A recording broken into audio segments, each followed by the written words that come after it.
Gulf ಸಮರ ರಾಜ್ಯದ ಜಿಲ್ಲೆಗಳಲ್ಲೂ ಗ್ಯಾಸ್ ಗಂಡಾಂತರ ಎದುರಾಗಿದೆ. ಗೃಹ ಬಳಕೆ ಗ್ಯಾಸ್ ಸಿಲಿಂಡರ್ಗೋಸ್ಕರ ರಾಯಚೂರಿನಲ್ಲಿ ಪರದಾಟ.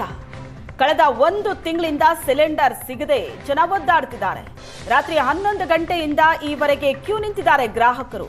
ಸಿಂಧನೂರು ತಾಲೂಕು ಸಾಲಗುಂದ ಗ್ರಾಮದಲ್ಲಿ ಜನ ಗ್ಯಾಸ್ ಸಿಲಿಂಡರ್ಗೋಸ್ಕರ ಕ್ಯೂ ನಿಂತಿರೋದು.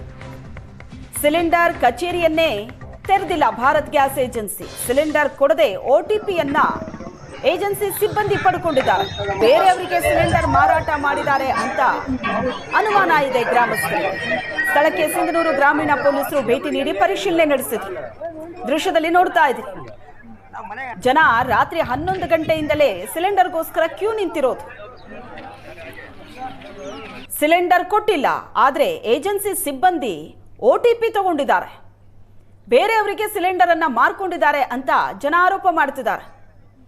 ಗೃಹ ಬಳಕೆ ಗ್ಯಾಸ್ ಸಿಲಿಂಡರ್ಗೋಸ್ಕರ ರಾಯಚೂರಿನಲ್ಲಿ ಶುರುವಾಗಿರುವಂತಹ ಪರದಾಟ